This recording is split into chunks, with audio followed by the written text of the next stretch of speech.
قاضی شریح کا جب نکاح ہوا، بیوی گھونگٹ ڈال کے بیٹھی ہوئی ہے، قاضی شریح نے آ کر جب گھونگٹ اٹھایا، بیوی کہنے لگی ایکسکیوز می، آپ کی ہوں، کچی کھا پکی کھا، لیکن تھوڑی سی آپس میں کمٹمنٹ ہو جائے، آپس کے اندر بات ہو جائے، آج پہلا دن ہے تیرے گھر میں آئے، میرے باپ نے کان میں نصیحت کی تھی، ڈولی میں جا رہی ہے جنازے سے نکلنا، جنازہ تو اسی وقت تیرے گھر سے نکلے گا جب تیرے گھر کے قواعد و ضوابط پر پورا اتروں گی، تجھے راضی کروں گی، بتا آج کے بعد میرے پہ کیا ذمہ داری؟ ماں باپ کے گھر تھی، کھلے کھا لے ننگے نہا لے،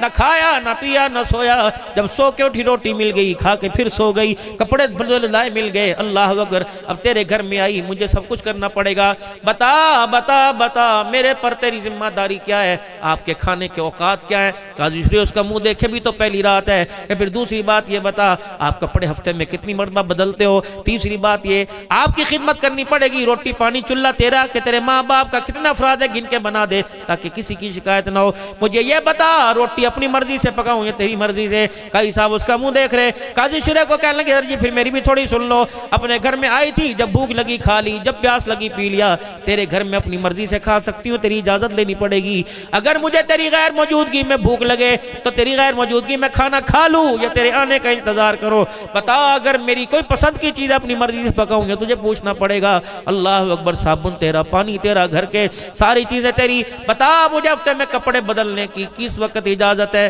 بتا جو عبادت ریاضت کروں گی اس میں بھی تیری اجازت لینی پڑے گی۔ اگلی سن، فرمایا تو سفر پر گیا ہو اور میرے اماں ابا دروازے پر آ جائیں، بتا اجازت لے کے گھر کی چوکٹ پار کراؤں یا بغیر اجازت کے گھر میں بلا لو؟ چوتھی بات، اے قاضی صاحب بتا، اللہ اکبر، اگر میرے ماں باپ میں سے کوئی مر جائے، مجھے اطلاع ملے اور تو نظر نہ آئے، بتا تیری مرضی کے بغیر ماں باپ کا چہرہ دیکھ کے آ سکتی ہو کہ نہیں آ سکتی ہو؟ قاضی صاحب کو جب ساری باتیں سنائی، قاضی شریح کا دھیان نیچے، سر نیچے،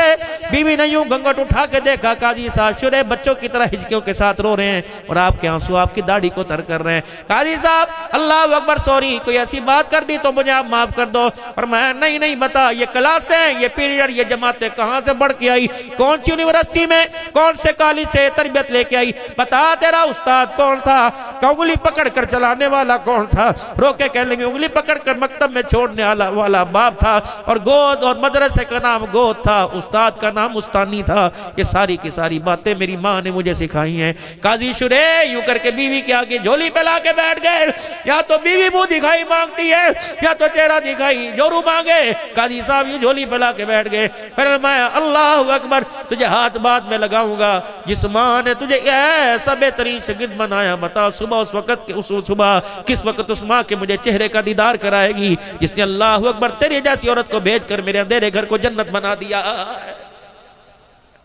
یہ تو ماں کو سکھانا چاہیے تھا، سجے ہاتھ سے کھانا، بڑے بڑے لقمے، اللہ کی قسم قاری صاحب، میں ڈنڈے مارا کرتی تھی، پنکھے کی ڈنڈیاں مارا کرتی تھی، کان مروڑا کرتی تھی، بڑا لقمہ کیوں کھایا؟ حلق دینے والا کرتی تھی، چھوٹا چھوٹا کر کے کھا، چبا چبا کے کھا، جانوروں کی طرح کیوں کھا رہا ہے؟ اوے میرے بابو جتنے حاصل پور والے بیٹھے ہو، ایمانداری سے بتاؤ، آج سے 20-25 سال پہلے کیا تیرے میرے گھر میں کھڑے ہو کے کھانا تھا؟ جرت نہیں ہوا کرتی تھی، جرت نہیں ہوا کرتی تھی کھڑے ہو کے کپڑے پہن لے میرے عزیزو، اللہ اکبر میرے عزیزو، جرت نہیں ہوا کرتی تھی، چھوٹے چھوٹے بچے بھی با حیا ہوا کرتے تھے، چھوٹی چھوٹی بچیاں اگر میرے عزیزو اس وقت باتھ روم میں کھڑیاں ہوا کرتی تھی، کھڑیوں میں سے چھوٹے چھوٹے بچے اگر ننگے، ہائے اللہ مارے گا، بچے ڈر کے باہر بھاگ جایا کرتے تھے، اب تو باپ کے سامنے بیٹی ننگی کھڑی ہے اور ماں کے سامنے بیٹا ننگا کھڑا ہے، او لوگو ڈالر اور پیسہ تو ہمارے گھر میں آ گیا لیکن غیرت پتہ نہیں ہمارے گھر سے کہاں چلی گئی، او لوگو اللہ اکبر، پہلے گھروں سے کچرا نکال کے ڈسٹبن میں ڈالا کرتے تھے، اب تو غیرت کے جنازے پتہ نہیں کون نکال کے لے گیا اور غیرت کے جنازے پتہ نہیں کس نے پڑھ کے غیرت کو قبرستان میں دفن کر دیا۔ خدا کے واسطے مال تو ملے گا اللہ کا وعدہ، روزی تو ملے گی اللہ کا وعدہ، روٹی تو ملے گی اللہ کا وعدہ، کپڑا لتا ملے گا اللہ کا وعدہ، وہ اللہ سے نصیبیں مانگ لو، اللہ سے غیرتیں مانگ لو، اللہ سے حیا مانگ لو، خدا پاک کی قسم یہ اللہ کا تحفہ ہے اور تحفہ کارکردگی کے اوپر ملتا ہے، تم نبی والی زندگی کے اندر ہیرو بن جاؤ، خدا اپنی رحمتوں کو تمہارے میرے اوپر لٹا دے گا۔ اللہ اکبر، فرمایا جب انسان کی نیکی پر بھی نہ مانے تو اپنے گناہوں کو سامنے رکھ کر وہ حضرت حسن بصری رحمت اللہ علیہ کے پاس روزانہ ایک عورت چکر لگایا کرتی تھی اور کہا کرتی تھی میرے بچے کو توبہ اللہ کرا دو، میرا بچہ نہیں مانتا، آپ نے فرمایا لے میں اسے سمجھاؤں گا بجھاؤں گا، لیکن بچہ جب باہر نہیں آیا کرتا تھا تو حسن بصری رحمت اللہ علیہ کو بھی کاوڑ چڑھ گئی، آپ کو غصہ آ گیا، آپ نے فرمایا نہ آئیو، وہ تو بچہ تیرے ساتھ مذاق کرے تو میرے ساتھ آ کے مذاق کرے، میری علمی مشغولیت کو تو پریشان کرتی ہے۔ ایک دن بچہ نے ماں کو سچے دل سے کہا اماں آج بلا لا، مشکل لگتا ہے یہ رات میری گھر کے اندر گزرے، یہ قبر کے اندر گزرے۔ اماں موت کے آثار نظر آ گئے، اماں دوڑی دوڑی جناب حسن بصری رحمت اللہ علیہ کے پاس گئی، حسن بصری آج نیند سے بے آرام ہو جا اور میرے بچے کو آ کر کلمے پڑھا دے، توبہ کروا دے۔ جناب حسن بصری رحمت اللہ علیہ فرما لگے تو تیرا بچہ تو روزانہ ڈھونگ رچاتا ہے۔ اللہ اکبر۔ ماں مایوس ہو کے واپس آئی، بچے نے ماں کے مایوسی والے چہرے کو دیکھ کر اپنے پاس بلایا کہ اماں ہوں اسی قابل کہ اب نیک لوگوں نے بھی میرے پاس آنا چھوڑ دیا، اماں جان چل سب چھوڑ جائیں تو مجھے نہ چھوڑنا۔ اماں کہنے لگی بلا ماں کوئی بھی اپنے بچے سے دور ہو سکتی ہے، بلا نخ نخن بھی ماں سے علیحدہ ہو سکتا ہے، پتا کہ اماں ساری زندگی تجھے ستایا، آخری میری خواہش پوری کر دے گی۔ اماں کہنے لگی میرے لال بول کیا خواہش ہے؟ تین اپنی خواہشیں کی کہ اماں جب میرا انتقال ہو جائے تو اپنے گلے سے دوپٹہ اتار کے رسی بنا لینا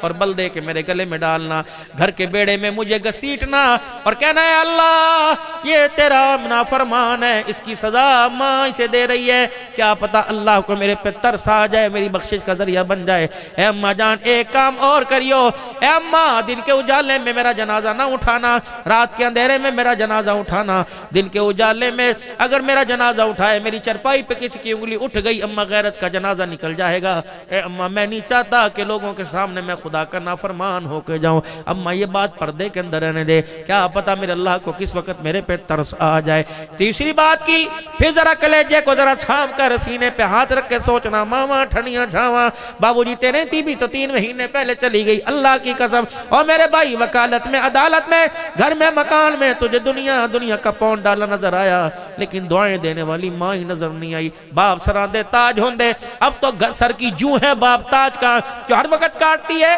کیونکہ باپ ہر برائی میں منع کرتا ہے لیکن پتر کو وہ جوں لگتی ہے، پتر کو عذاب لگتا ہے۔ اور میرے پترا 2 تحفے اللہ کے ساری نعمتوں میں بڑی نعمتیں، ایمان کی دولت کے بعد 2 تحفے اللہ کے ہاں بڑے قدر و منزلت والے، ایک تحفہ باپ کا، ایک تحفہ ماں کا، ان تحفوں کو ضائع کر کے دیکھ لے، خدا پاک کی قسم تجھے دنیا تنگ نظر آئے گی، ان تحفوں کے ساتھ گزار لے تجھے دنیا خوشحال نظر آئے گی۔ کہ اماں ایک کام کر، مجھے نہیں پتا عورتوں کا قبرستان میں جانا یا آنا چاہیے یا نہیں چاہیے، لیکن اماں ایک کام میرے پہ کرنا۔ اماں کہنے لگی کیا کام؟ کہ اماں جب مجھے نہلا دو، غسل دلا دو، کفن پہنا دو، جنازے پڑھ لو، قبرستان دفنا دو،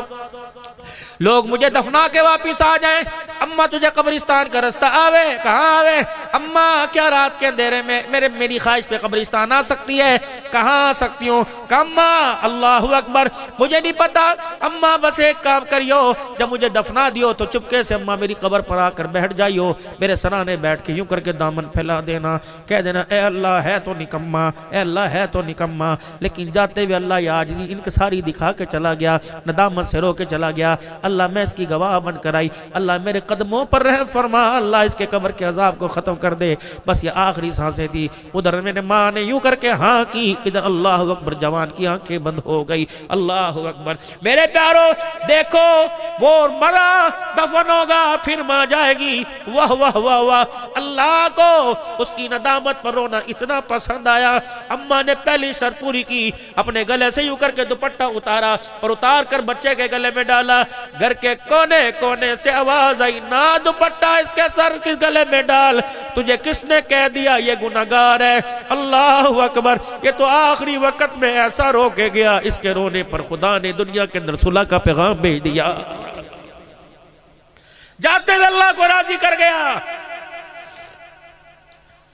گر جوانی توبہ کردم شیوائے پیغمبری، وقت پیری گرگ ظالمی شود پرہیزگار، اللہ نے ہن موقع دیتا، جوانی کے سجدوں سے تھرموس بھر لو، بڑھاپے کے سجدوں سے تھرموس بھر لو، کیا پتا فضل فرمائے نہ فرمائے، آج جوانی کا ایک آنسو نکال کے دیکھ لو، خدا کی قسم بیڑا ہی پار ہو جائے گا۔ تو کیا خیال ہے آج میرے عزیزو، بھائی قدیر کامران کے والد محترم کے لیے یا امیر کامران ان کی والدہ محترمہ کے لیے، آج میرے عزیزو خدا کو رو کے دکھا دیں، کیا پتہ اس کی مغفرت کے صدقے اللہ آپ کی میری بھی مغفرت فرما دے۔ آج میرے عزیزو اللہ اکبر، آج درود شریف پڑھ کر آج خود توبہ کر کے دکھا دے۔ یقین جانو بندہ جب توبہ کرتا ہے تو اللہ اتنا پیار کرتا ہے کہ گناہوں کو بھی نیکیوں کے اندر تبدیل فرما دیتے ہیں۔ ہم جیسے جھوٹوں کی اللہ لاج رکھتے ہیں، جب بندہ توبہ کے ساتھ اللہ کو منا کے ہاتھ اٹھائے گا تو اللہ سچوں کی کیوں لاج نہ رکھے گا۔ تو میرے ساتھ سارے مل کے سارے پڑھ لیجئے، پڑھیں اعوذ باللہ من الشیطان الرجیم، بسم اللہ الرحمن الرحیم، لا الہ الا اللہ محمد الرسول اللہ صلی اللہ تعالی علیہ وآلہ وسلم، استغفر اللہ تعالی ربی من کل ذنب واتوب الیہ۔ میرے ساتھ مل کے کہیں یا اللہ میری توبہ تمام گناہوں سے، شرک سے، بدعت سے، رسومات سے، سود سے، جھوٹ سے، بدکاری سے، بدفعلی سے، اے اللہ نماز چھوڑنے سے، ماں باپ کی نافرمانی سے اور سارے گناہوں سے 3 مرتبہ کو یا اللہ میری توبہ، یا اللہ میری توبہ، یا اللہ میری توبہ۔ اللہ ہماری توبہ قبول فرمائے، 5 وقت کا نمازی بنائے، سر کے بال سے لے کر پیر تک آپ صلی اللہ علیہ وسلم کے مبارک طریقوں پر، سنتوں پر عمل کرنے کی توفیق عطا فرمائے، قرآن پاک کی تلاوت نصیب فرمائے۔